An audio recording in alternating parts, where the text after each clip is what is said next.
저는 지금 동신 기도원에 와 있는 것 같은 그런 느낌입니다. 다음에 또 이런 좋은 행사가 있을 때에는 더 많은 분들이 참여했으면 좋겠습니다. 그리고 자꾸만 저 4층으로 올라가시는데 거기는 조금 덥습니다.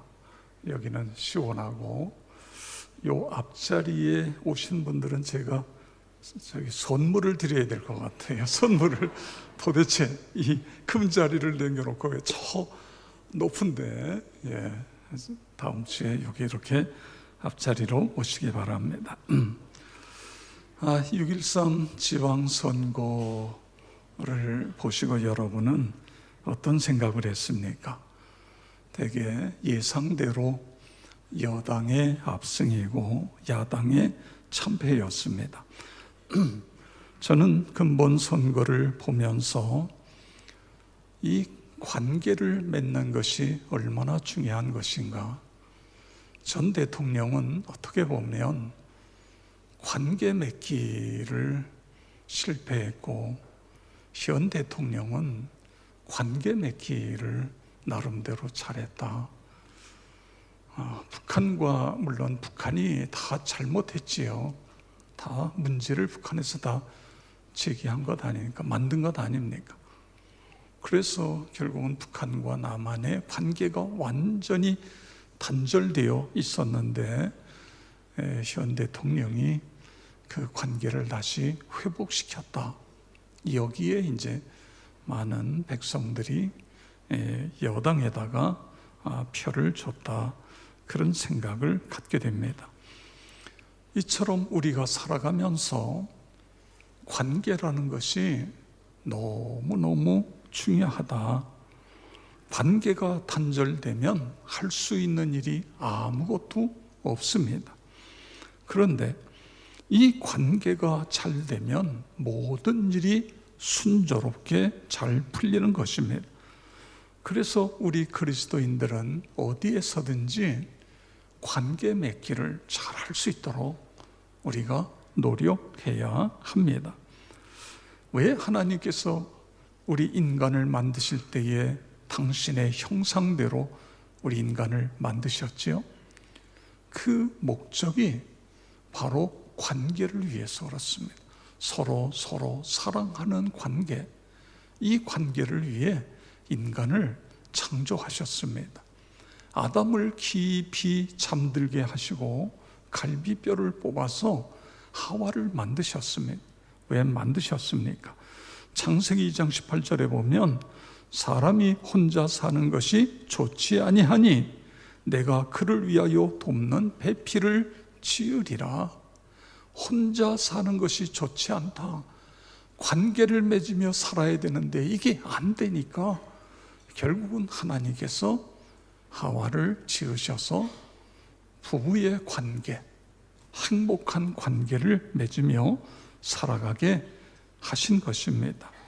그런데 여러분, 이 하나님과 인간 간의 관계가 깨지면 인간 간의 관계도 문제가 생길 수 있습니다.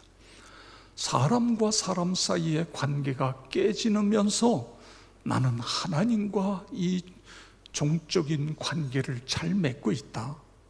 이건 잘못된 생각입니다. 관계가 깨져버리면 하나님과의 관계도 문제가 생기는 것을 봅니다. 창세기 4장에서 가인이 자기 동생을 쳐 죽이잖아요. 살인자가 됩니다. 여러분 생각해 보세요.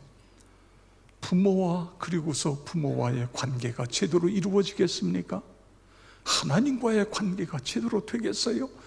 모든 관계가 다 실패로 끝날 수밖에 없는 것입니다. 성도 여러분, 여러분은 어떻습니까? 이웃과의 관계, 가족과의 관계, 문제가 없습니까? 하나님과의 관계는 또 여러분은 어떻습니까? 가정에서, 일터에서, 교회에서 관계가 뒤틀려 있으면 틀림없이 그 사람은 행복한 신앙생활을 하기가 어렵습니다. 이 관계의 정상화, 다시 말해 영적인 교제인 코이노니아, 이것이 회복되어야 됩니다.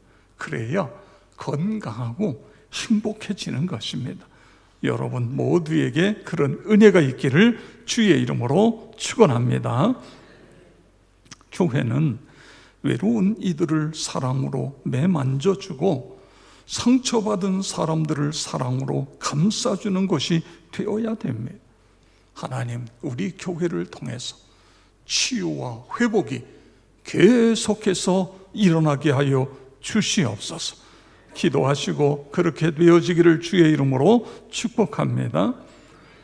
오늘 에베소서 2장 11절 12절에 보면 관계가 무너져 있는, 관계가 단절되어 있는 사람들의 모습을 볼 수 있는 것입니다. 사도 바울은 에베소 교인들을 향하여 11절에서 너희는 육체로는 이방인이요 무할례자라고 그렇게 말하고 있습니다. 이 이야기는 이방인과 유대인 사이에 이 관계가 깨져 있다는 것을 전제하고 사용하고 있는 것입니다. 그 당시에는요, 이방인에 대한 유대인들의 태도는 적대적이고 경멸적이었습니다. 이방 여인이 애를 낳으면서 고생하면서 유대인들에게 도와달라고 그러면 유대인들은 도와주지 않았다는 것입니다. 유대인 중에서 이방인 여인과 결혼을 하면 그 집의 족보에서 그 이름을 빼어내고 결혼한 자식이 살아있는데도 그 집에서는 그 자식의 장례식을 치루었다는 이런 이야기가 전해져 오고 있는 것입니다. 이처럼 이 관계가 깨져 있으니까 유대인들이 이방인을 무시하니까 이방인들도 유대인들을 무시하고 이런 완전한 관계의 단절 속에 살았던 것입니다. 그런데 여러분, 이 인간관계 사이가 단절되니까 하나님과의 관계도 단절되고 있는 것을 볼 수 있는 것입니다. 12절에 보면 그때에 너희는 그리스도 밖에 있었고 이스라엘 나라 밖의 사람이라 약속의 언약들에 대하여는 외인이요 세상에서 소망이 없고 하나님도 없는 자이더니, 여기 그때라는 것은 이방인으로 있을 때에 이런 표현도 되고 또 이 관계가 깨어졌을 때에 그때에 그리스도 밖에 있었고 이스라엘 나라 밖의 사람, 약속의 언약에 대해서는 외인, 그리고 하나님이 없었다 이렇게 표현하고 있는 것입니다. 하나님 관계가 단절되었다, 그렇습니다.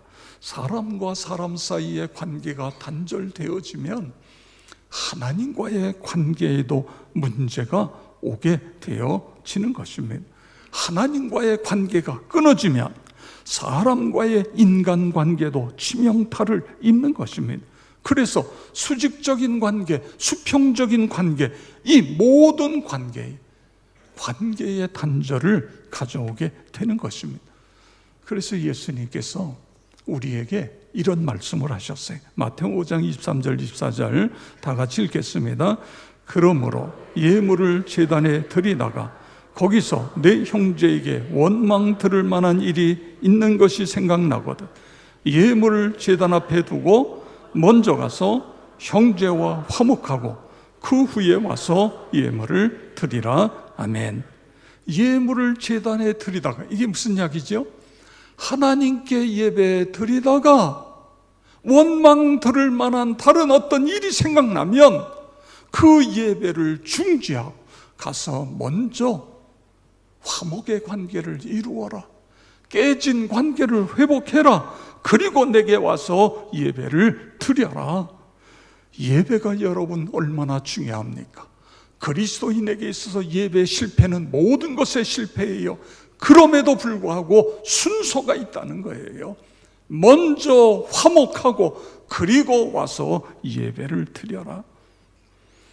이 관계의 어떻게 보면 관계의 회복, 관계의 축복이 이렇게 중요하다는 것입니다. 25절에 보면 너를 고발하는 자와 함께 길에 있을 때에 급히 사화하라. 그 고발하는 자가 너를 재판관에게 내어주고 재판관이 옥리에게 내어주어 옥에 가둘까 염려하라. 예수님은요, 누군가가 너를 고발하려고 할 때에 빨리 사화하라. 이 깨진 관계를 회복하라. 만약에 그 사람이 고발해서 뇌치해가 드러나면 너는 감옥에 갇혀 있어야 된다, 이런 이야기. 그런데 여러분, 감옥이라고 하는 것은요, 창살이 있는 감옥도 있지만 창살이 없는 감옥도 있는 것입니다. 여러분, 맺혀 있는 것을 풀지 않아 보세요. 그것은 창살 없는 감옥이 되는 것입니다. 집에 있어도, 일터에도, 심지어 교회 와서 앉아서 예배를 드려도 내 마음이 속상하고 화가 나고 불안하고 초조하고 그러면 그 사람이 창살 없는 감옥에 있는 것 아닙니까? 풀지 않으면 이처럼 불행해지게 되는 것입니다. 상대방이 아니라 풀지 않으면 내가 손해를 보는 것입니다. 어디를 가도 감옥입니다. 그러므로 맺힌 것은 빨리 풀어야 됩니다. 빠를수록 좋은 것입니다. 제가 며칠 전에 70대 후반, 거의 80이 다 되신 어르신과 이야기를 나누었습니다. 그분은 어린 시절에 너무 고생을 많이 하셨대요. 아버지가 고아였기 때문에 늘 술에 젖어 사셨고, 그래서 그렇게 고생하면서 돈을 모아 동생들 다 결혼시키고 다 전세 내서 다 보낸 거예요. 자기는 월세로 살고. 그러니까는 이 장모님이 그냥 사위에게 말이야, 그러고 그런 소리를 들으면서도, 왜냐하면 그 동생들 월세 해주면 월세 그거 다 자기가 갚아야 되니까, 내가 전세 살면서 동생들 월세 갚아주는 거나 내가 월세 살면서 내가 갚는 거나 똑같으니까 동생들 다 전세 내서 다 해줬대요. 그리고는 시골에 계신 부모님에게 수천 평의 땅을 사서 농사 지으며 사실 수 있도록 그렇게 해드렸다는 것입니다. 근데 세월이 가서 부모님이 다 돌아가셨어요. 그런데 본인이 결혼시켜서 전세방 얻어 세간을 내준 동생이 세상에 그 땅을 다 팔아먹었다는 거예요. 땅을 팔아먹은 것까지는 본인이 이해가 되고 용서를 할 수 있는데, 그 땅에다가 부모님 산소를 거기다 썼는데 세상에 한 20평, 30평만 띄워놓고 부모님 산소만 놔뒀어도 내가 동생을 용서하겠는데, 세상에 그거 다 파헤쳐가지고 갖다가 화장해서 뼈를 납골당에다 집어넣고 그거 다 팔아먹고, 그 땅도 내가 산 땅인데. 목사님, 용서하지 않으면 내가 손해를 보는 걸 알면서도 용서가 안 되네요.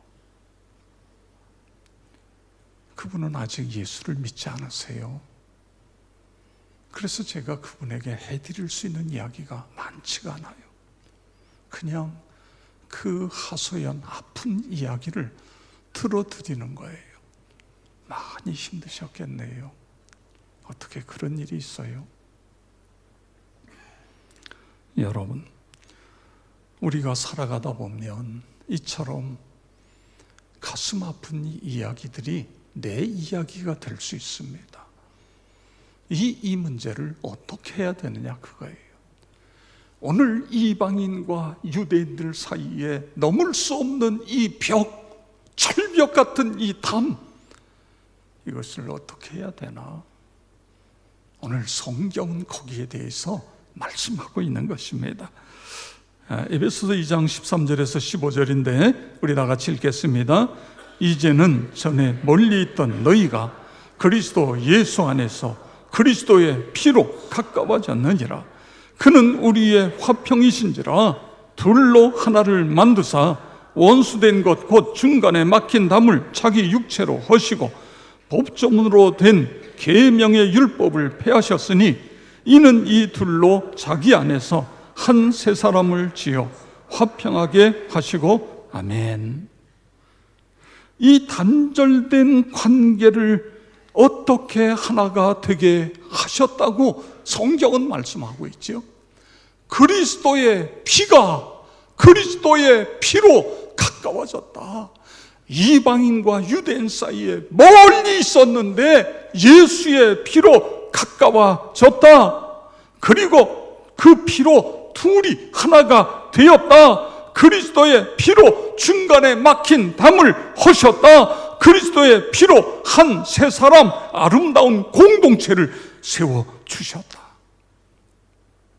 이거는요, 철학이 아닙니다. 바울은 유대인이었어요.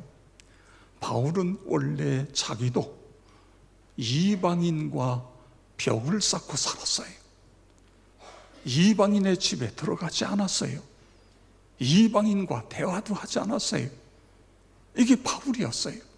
그런데 다메섹에서 예수 그리스도를 만나고 예수 십자가의 보혈로 거듭나고 나니까 이 복음이 우리에게만이 필요한 것이 아니라 우리 하나님의 마음은 우리를 통해서 이방인에게도 이 복음이 전해져야 된다. 이게 깨달아지면서 오늘 본인이 깨달은 것을 지금 이야기하고 있는 것입니다. 이 세상에 무엇이든지 어떤 담이든지 어떤 관계가 깨져서 그게 얼마나 심각하든지 관계없이 예수 그리스도의 보혈, 예수 그리스도의 피가 하나가 되게 한다. 할렐루야. 예수 그리스도의 피가 하나가 될 뿐만 아니라 모든 담을 다 깨뜨려서 아름다운 사랑의 관계로 만들어 간다. 그걸 이야기하고 있는 것입니다. 성도 여러분, 예수 그리스도의 피가 모든 인류 사이에 존재하는 막힌 담을 허신다는 것을 믿으시기를 바랍니다. 그리스도는 자신의 죽음을 통해서 이 막힌 담을 허셨어요. 율법을 십자가의 은혜로 대체하여 유대인과 이방인을 하나로 묶으신 거예요. 그래서 한 세 사람, 새로운 신앙 공동체, 교회를 이 땅에 만들어 주신 것입니다. 예수 그리스도를 머리로 하는 공동체예요. 그리고 믿음으로 살아가는 사람들이 모인 공동체인 것입니다. 여기는 사랑이 지배하는 공동체예요. 사랑이 작동해서 움직여지는 그런 공동체, 그것이 교회인 것입니다. 그래서 서로 용납하고 서로 사랑하는 교회 공동체, 하나님, 우리 역천교회가 이런 교회가 되게 해 주시옵소서. 여러분 기도하시고 함께 노력하시기를 바랍니다. 예수 십자가의 피는 이 수평적인 관계, 사람과 사람 사이에 막힌 관계를 서로 용납하고 사랑의 관계를 되게 하실 뿐만 아니라 십자가의 보혈은 하나님과 나와의 막힌 담도 헐어내시는 것입니다. 16절을 보세요. 또 십자가로 이 둘은요, 이방인과 유대인 이 둘을 한 몸으로 하나님과 화목하게 하려 하심이라. 아멘. 원수된 것을 십자가로 소멸하시고, 그렇습니다. 예수 십자가의 대속의 죽음으로 하나님과 원수되었던 것을 소멸해 버려 주셨습니다. 이 둘, 이방인과 유대인들을 한 몸이 되게 하셔서 하나님과 화목하게 해 주신 것입니다. 그래서 예수를 구세주로 믿어야 되는 것입니다. 적당히 믿는 것이 아니라 바로 믿어야 됩니다. 온전한 신앙이 되어야 됩니다. 그러면 예수 십자가의 보혈이 인간관계의 담을 헐어내고 하나님께 나아가는 길을 막아 있는 죄의 담을 헐어내고, 그래서 종적인 관계가 회복이 되고 횡적인 관계가 회복이 되는 것, 그런 일이 여러분에게 일어나기를 축복합니다. 우리는 그리스도의 피를 함께 나눈 영적인 코이노니아 공동체입니다. 하나님께서 우리 교회를 46년 전에 신앙 공동체로 이곳에 세우셨습니다. 저는 오늘의 역촌교회가 있기 위해서 얼마나 많은 우리의 선배들이 땀을 흘리고 애를 쓰고 그래서 이런 아름다운 공동체를 만들었는가? 여러분, 이게 그냥 됩니까? 많은 분들의 희생으로 되어진 것이지. 그렇기 때문에 어떻게 하면 이 공동체가 더 건강한 공동체가 될 수 있을까? 어떻게 하면 우리 교회를 통해서 땅끝까지 주의 복음이 전해질 수 있을까? 이것이 우리가 늘 하나님께 기도하고 우리가 함께 노력해야 될 그런 제목인 것입니다. 우리 모두는 그리스도의 피로 사신 바가 되어서 어떻게 보면 우리 모두에게는 예수의 피가 흐르는 사람들인 것입니다. 그래서 당신의 혈액형은 무엇이요? 우리의 혈액형은 J혈액, 지저스의 J혈액형입니다. 이렇게 이야기할 수 있을 정도. 우리는 한 공동체인 것입니다. 어떻게 하면 더 아름답게 만들 수 있을까? 더 건강하게 만들 수 있을까? 여러분, 노력해야 됩니다. 사람은 누구나 다 연약함이 있습니다. 부족함이 있고 허물이 있습니다. 이 세상에 완전한 사람은 한 사람도 없습니다. 그렇게 태어난 사람도 없고 살아가면서 완전한 사람이 아무리 돌을 닦아도 예수를 믿어도 나는 완전하다, 그건 교만입니다. 이 세상에 완전한 사람은 한 사람도 없습니다.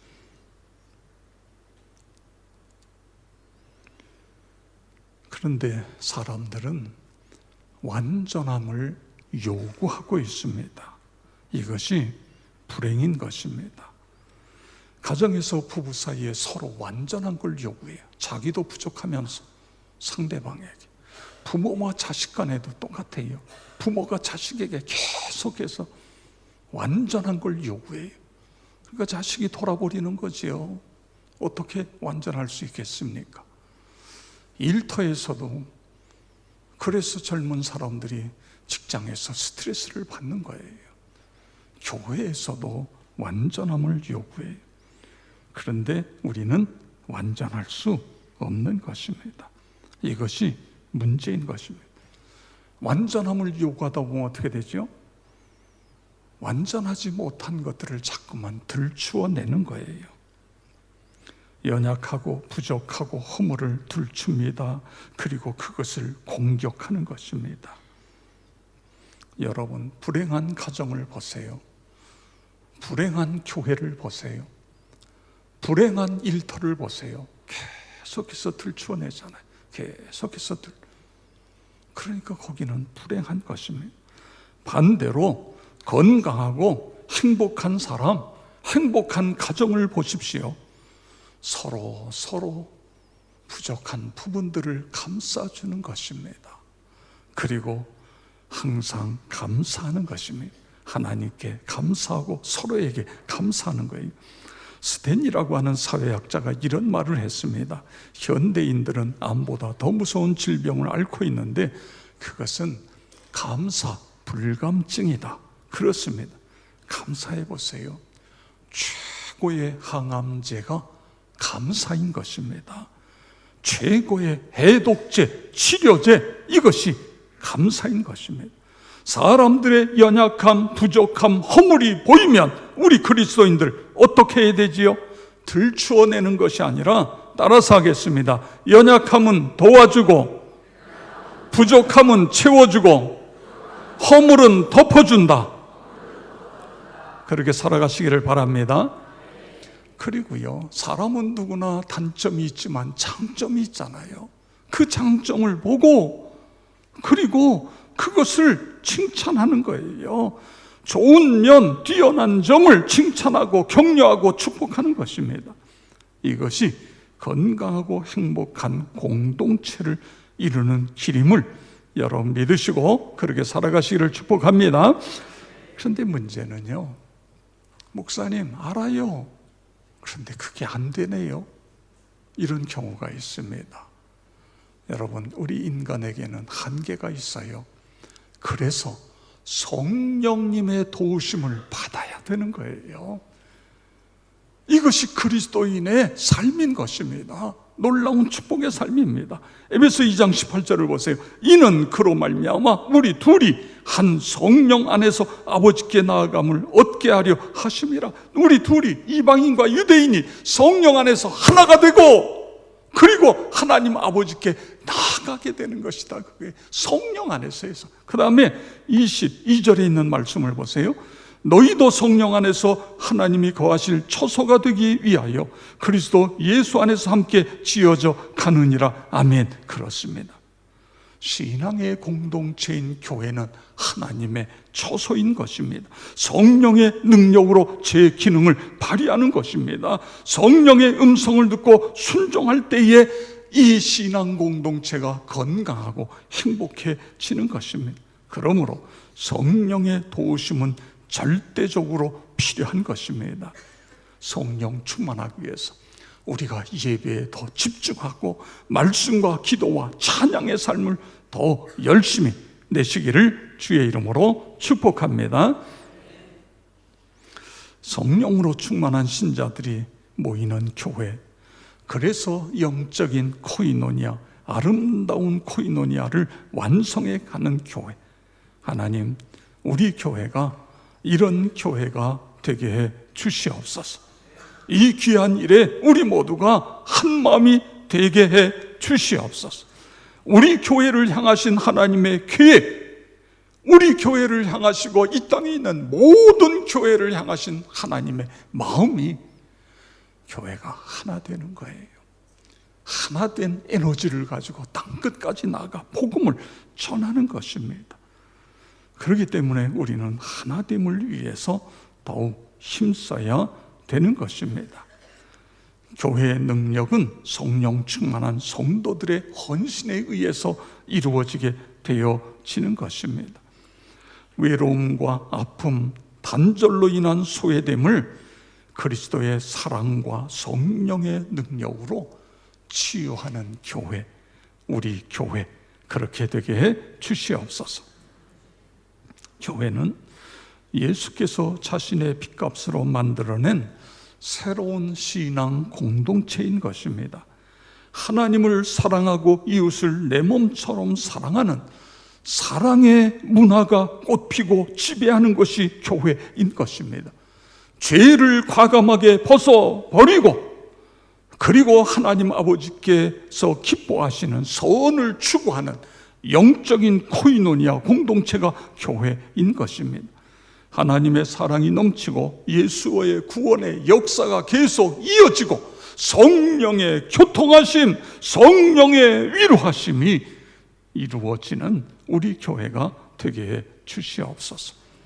자자 손손이 대를 이어가면서 구원의 역사에 참여하게 하시고 행복한 가정을 이루고, 그래서 이 나라가 더 건강하게 되어지고 이 나라가 더욱 아름다운 나라가 되어지는데 우리 모두가 쓰임받기를 예수 그리스도의 이름으로 축원합니다. 아멘.